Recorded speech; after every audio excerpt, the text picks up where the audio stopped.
Welcome to the Better Business Podcast. I'm your host, Austin Zelan. Join me week after week as I interview high-level entrepreneurs on their journey to success, both in business and personal development. Each week presents new stories to learn from and new ideas on how to run a better business. Stay updated with all the guests we'll have by subscribing to this podcast. Welcome to another episode of Better Business with Austin Zelan. Today we have special guest Shree Saini. She is Miss World America and Miss World first runner-up. I'm super excited to have her here because she's not just pageants, she's also on the business side as well. Very involved there, and as far as like mentorship and stuff like that. So very excited to interview you. Thank you so much for joining me. Could we just start out by you telling us a little bit about what you do, how you do it, and why you're passionate about it? Yes, absolutely. So my desire to become a Miss World all started when I was 5 years old. I remember witnessing poverty at a very young age, and over 700 million people in this world live underneath $2 a day. And when I was a kid, I remember just asking my mom, why is it that there is a homeless guy outside? Why are kids begging on our car side window? And as a kid, you don't really comprehend poverty or homelessness. So I was really shaken up by that. So my vision started when I was a kid. I told my kindergarten teacher that I wanted to be a Miss World so I could help save people who are suffering from the basic human rights, the basic rights of food, shelter, water. So I remember watching Miss World with my mom in my living room, and Miss World was a role model in our community that used to help raise funds for different NGOs, and she used to advocate for change, helping to increase generosity and altruism. And then 20 years later became Miss World America, which was a competition with 50 other delegates, one from each state. So honored to become the first Asian and first Indian American Miss World America, went on to compete at Miss World. 30-day long pageant with 143 countries, and after 30 days of competition became the Beauty with a Purpose winner, which is the highest charity award at Miss World. And then a year later, my mom became the director of Miss World America. And now I'm helping all the other contestants solidify their charity work, help them give ideas on fundraising, encourage them to not have a limit with the love that they give in their community, and really create role models. And on the other business side, other than pageantry, I help my family run Shree's Truck Stop. And we have hundreds of employees across Western Washington and Eastern Washington. Mm-hmm. So how has your involvement with the family business changed over the last 5 years? Has it changed because of your stuff? Mm-hmm.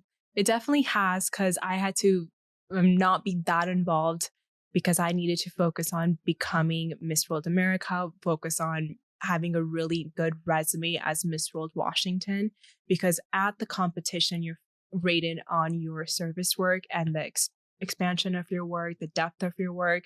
So for 2 years, I went to 34 states and 14 countries, serving and working with hundreds of NGOs.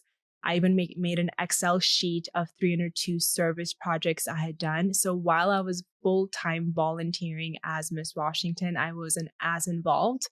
But now that my reign is over, and now that I am helping run Miss World America, I can be more involved and day-to-day helping employees, helping my mom and dad, giving them ideas on how they can grow their business. My time is dedicated on mentoring the contestants, giving them the top mentors and mentorship session, from fitness to public speaking, on style. Every week we have about 3 sessions we do with the contestants. So I'm focused on that more than Shree's Truck Stop right now. Mm-hmm.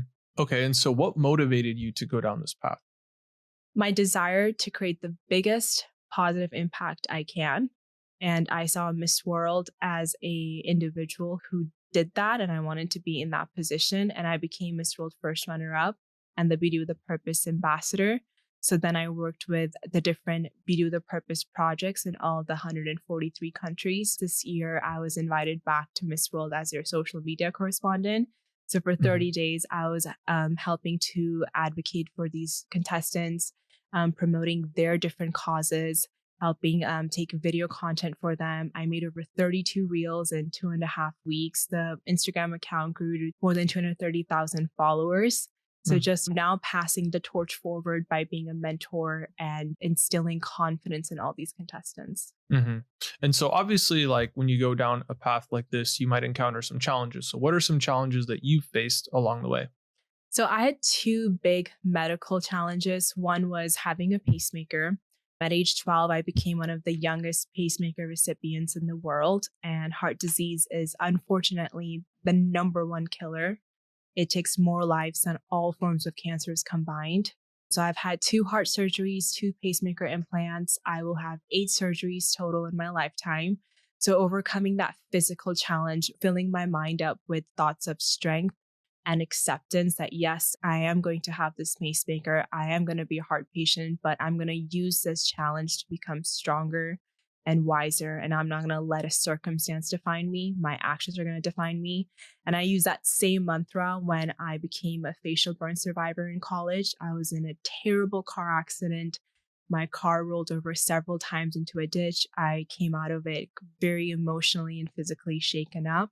But instead of taking a year off that I was told to from doctors to take off because I couldn't even recognize myself in the mirror, my face was so blown up you could not even see my ears. It was bleeding nonstop, and every few hours between classes, I had to use washcloth and ice cubes in order to wash my face from that extra oozing. I would listen to so many sermons. I would fill my mind with thoughts of strength, and I would focus on gratitude, what I had. I still had my heartbeat.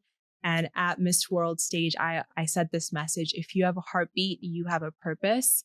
So I focused on my purpose of wanting to help people in poverty. So even when I was in those challenges, I think my purpose gave me my biggest strength. Mm-hmm. So you mentioned you were listening to like sermons. So what Mhm. kind of sermons or like what kind of content were you consuming? So I have a few favorite books that I listened to on repeat. One of them was The 5 Second Rule by Mel Robbins. I listened to Power of Now, which is having full acceptance of present day moment, not being anxious about the future or worried about the past, just making the right decision now, moment to moment, being solution oriented. And then I listened to Joel Osteen. He's my favorite pastor. My mom and I actually flew to Texas to meet him. He gave me a lot of strength in that time. I also am very an active reader too. So when I read a book, I try to highlight and underline everything that stands out to me. I try to journal those thoughts in my planner and try to look at those thoughts over and over so I can actually implement the wisdom, because I think a lot of us are surrounded by so much knowledge, but we lack in practicing and applying that knowledge. So making sure I'm applying that knowledge and focusing on a better quality of life, quality of thoughts, and just taking one step forward. So those books really helped me in those challenging times. And I continue to fill my mind with those positive, encouraging thoughts. Mm-hmm. And what would you say was the biggest factor contributing to that mental strength that you were able to create during this time? I think the biggest was acceptance. There's 3 things I did. One was full acceptance of what I was going through. Second was being solution oriented, writing down what can I do in order to improve mentally and physically. And then third was making a moment to moment decision to focus on healing and not focusing on, oh my gosh, why did this happen to me? Not having a victim mentality at all, focusing on what I can control instead of what I cannot control, and just taking steps forward towards my goals. This was before I was Miss World Washington. The focusing on, okay, I need to focus on the next pageant that's coming up. I need to heal. I need to focus on my studies and graduating on time. So just focusing on what I could do that day to improve. Mm-hmm. I think all the things that you're talking about is super applicable in business as well, which is why we're touching on this subject is like you need mental strength to be successful in business. Right. And sometimes just in your life, you had challenges come up and things happen that were out of your control and they put you in a situation that you definitely didn't want to be in.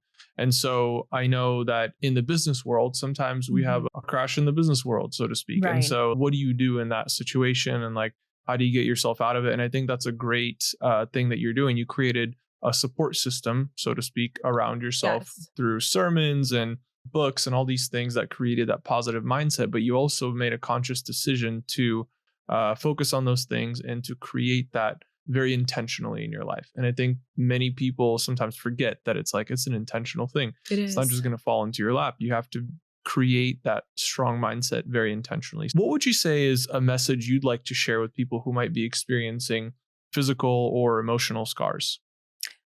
Order the book How to Stop Worrying and Start Living by Dale Carnegie. I've gifted that book to dozens of my friends. That book has so much wisdom and knowledge on how you can overcome any challenging moment in your life. Compartmentalize your day, focus on your goals every day, write your goals down. Dr. Joe Dispenza also talks that 80 to 90% of our thoughts are repeating and they're negative thoughts. So focus on taking an inventory of your thoughts, really challenging the negative thoughts and writing positive anchor thoughts and repeating those thoughts over and taking new, fresh perspective on what you can do to grow. Just taking the first step is oftentimes the hardest, but we live in a technology driven world and you're just fingertips away from learning whatever your heart desires. Yeah, definitely. The accessibility of information and knowledge is just, it's very easy to find anything you might need in today's world, but it's just like being intentional about that and taking that step because most people don't. I know you've been a pretty big advocate for kindness. And what does kindness mean to you? Kindness for me is very something that people should be very intentional about. A lot of people are very selective in their kindness and they're really kind to people who they think they can benefit from. For me, true kindness is being kind to everyone always. So being kind to 100% of the people, 100% of the time. So I try to go the extra mile for a friend. I think generosity starts at home, being the kindest daughter you can be, kindest husband, kindest wife, kindest friend. And then you have to go out in your community and be of service. So take care of the people around you first and don't put a cap on the love that you give. The biggest thing that people can do is give the gift of time and encouragement to another individual. My mom always says giving the gift of confidence was one of the greatest gifts one individual can give to another. Utilize your words to be a vessel of hope in other people's lives. Now, when it comes to the business world, obviously you're involved in your family's businesses. Have you ever seen a limit to the kindness that you should be giving people? Because quite honestly, some people just don't deserve it. And so in the business world, a lot of times it can be cutthroat and it's okay, you don't deserve kindness, so I'm not going to give you kindness. So is that the same approach that you take, or do you have a different philosophy on that? I can only control what I'm doing. If someone is being distant or if they don't want to associate with whatever you want to offer, then there is a limit. Then you have to go to other people and never feel like you need to chase someone's business or accept mistreatment or disrespect. But I can only control what I am doing. So I think there is definitely a limit, but I always try to end the relationship on a positive note. Yeah, and I think that's part of mental fitness, so to speak. There's also a huge side of business that has to do with like physical fitness and exercise and living a healthy lifestyle. So what does that mean for you to be physically fit? Regardless of what profession you're in, you should really prioritize mental and physical fitness. I always talk about doing group fitness classes because then you're outsourcing discipline.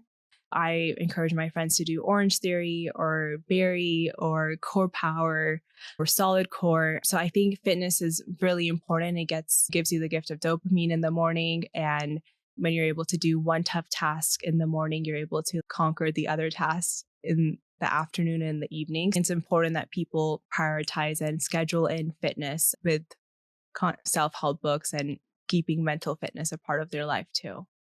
Yeah, I really like that concept of outsourcing discipline. I think it's very important because when you got a group of people that you're constantly working out with and they hold you accountable, like even if they don't say anything, like you know that at 5 a.m. you have this Orange Theory class every morning. And if you don't show up, like everybody's going to know, oh, she wasn't there. He wasn't there today. So it's cool. I have done a couple Orange Theory classes and it's interesting because it's like you're all in this together type of feeling. And it is a little bit motivating because it's a lot of times the same people. So okay, so what kind of healthy habits have you built in your life that you feel have impacted your business and your pageantry world? What are some healthy habits? I think surrounding yourself with the right people and friends who are constantly going to uplift you. Another healthy habit that I told the Miss World America contestant was to print out a habit tracker and write down goals that you want to achieve every day and the habits you want to create. So maybe it's priming your mind in the morning with affirmations, doing your workout, focusing on what did you learn that day, and journaling. And put that habit tracker in your room and check what you're doing to see if you're accountable and having that visual accountability. So I think habit tracker and being really mindful of how you're spending your day is important. One of the healthiest habits that we can have is continuous self development and continuous education. What are some favorite sources for you to get new knowledge? YouTube is my favorite source, listening to podcasts, listening to uplifting motivational talks. And I am learning more about AI. So I've been to your YouTube channel as well and studying how I can have more AI editing tools for the reels that we're creating for marketing materials for Miss World America. I even told our Miss World America contestants to make 3 educational reels on why they should compete for Miss World America. What is their charity work about? And the third reel was their message to the world. So really engaging them to use the power of technology and not be hesitant when they're recording themselves, and be bold enough to be seen and heard, and work on script writing. Even though reels are 90 seconds long, it's really important that people invest time making the reel as powerful as possible, starting with a nice hook and then giving a story and then a call of action. So really educating myself with technology and trends right now, because everyone has their phone. They're constantly on their phone. So it's really important that we use technology in order to further our business.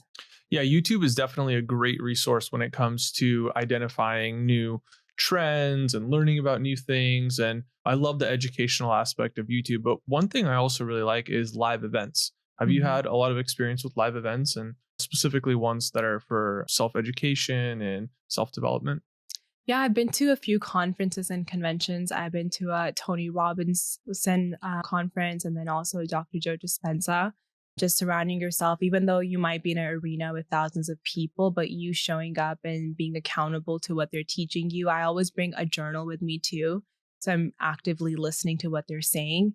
So we shouldn't just limit ourselves to our laptop and internet, but we should definitely go out and put ourselves in new arenas and meet new people.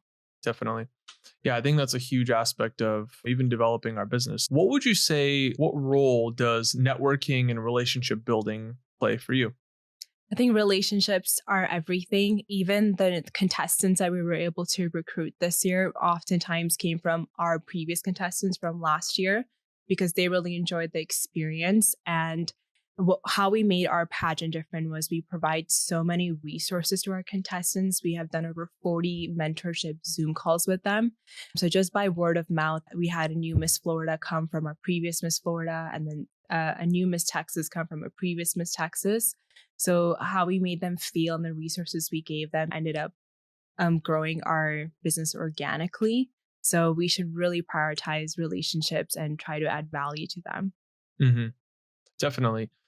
Now, obviously, you've been involved in the pageant space for a while, but with the Miss World organization, it's really cool what you've been able to build in such a short amount of time. So, what would you say is maybe a strategy or two that you've used to gain so much momentum? I think listening to the contestants and being really accessible to them. Oftentimes, I think directors don't even do one training session with the contestants before they get on stage. They tell them be independent and figure it out on your own. We have given contestants like an info, giving them resources to coaches that they can contact, actually having coaches come and give Zoom calls to them that are 2-3 hours long, 3 times a week. So just when you provide value and people see you being there for them, I think that has helped us distinguish ourselves from other brands. And also Miss World is the oldest and the largest international pageant. So we already come with a 73-year-long legacy. It gives them a global platform. It gives them a global sisterhood, a huge legacy to be a part of. And it's really focused on service.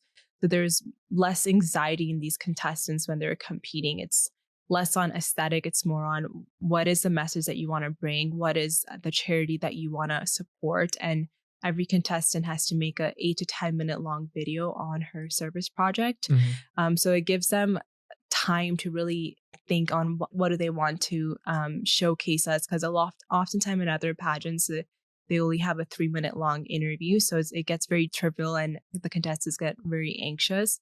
Where they, in this pageant, they have months and months to prepare their View the Purpose charity video for the pageant.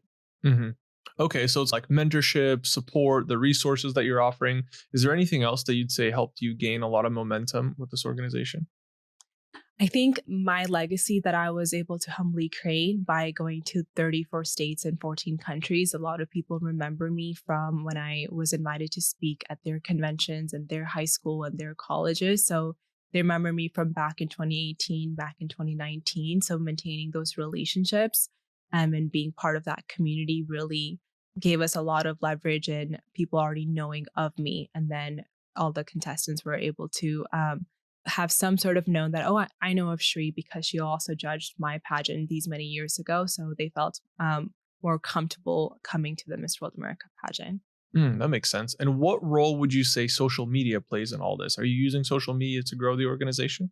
Yeah, most definitely. So every week I'm trying to put out a few reels talking about different aspects of the competition, talking about the directorship of my mom's new directorship. And she also has made a $250,000 prize package for the contestants, mentioning what distinguishes us from other systems is very important. Okay, cool. Yeah, that's really interesting. So obviously you've grown up in a business oriented family. And how has that impacted your work ethic and your just general outlook on life? So I've always seen my dad work 7 a.m. to 7 p.m., 7 days a week. He is a workaholic. And I've seen my mom be his biggest number one supporter. And they continue to educate themselves with convenience store books. They can continue to go to conventions. They have very strong relationship with their vendors, their employees. They are also very involved in community. They're constantly supporting other businesses, other restaurants. So just seeing the effort they put in educating themselves and the how much time they pour out in their community really made me think, what can I do more to help and support my parents and use those same strategies for Miss World America? Hmm. So, what of those strategies and things that you've learned would you like to pass on to the next generation? Don't limit yourself with the love that you give. Everything I think is a numbers game. You're always like a certain number of reps away to success. Be it in dating, certain number of reps and dates away in order to meet a successful partner. Be in fitness, certain number of classes away in order to have a fit body. So don't take rejection personally. Continue to work on yourself. Continue to walk in and try to add value to each person that you meet. And you have to keep working on yourself every day, and the payment of success is due every day. So, you mentioned adding value to the people that you're around. So, what are some ways that you like to add value to people that you meet, or people maybe at a networking event, or just people in your circle or organization? So right now we're recruiting sponsors for Miss World America. We're adding value to them by giving an audience of 800 people when they do come to the Highland Performing Center. We're adding value by creating content for them on social media. Mhm. We're adding value by sending their services and products to our email list. And we're giving them the opportunity to bring their banners to our pageant. So giving them a lot of eyeballs and a lot of traction for their business and having contestants also make reels for them. Mhm. So, how about in the personal relationships in your life? How are you able to add value to those people? Just being a force of encouragement in their life, understanding what they're going through, staying in touch with them, trying to get to know them on a personal level, not just superficial transactional level, trying to cultivate a lifelong relationship with them and asking them, how can I be a good friend and a good supporter? What can I do to add value to? Is there someone I can connect you with?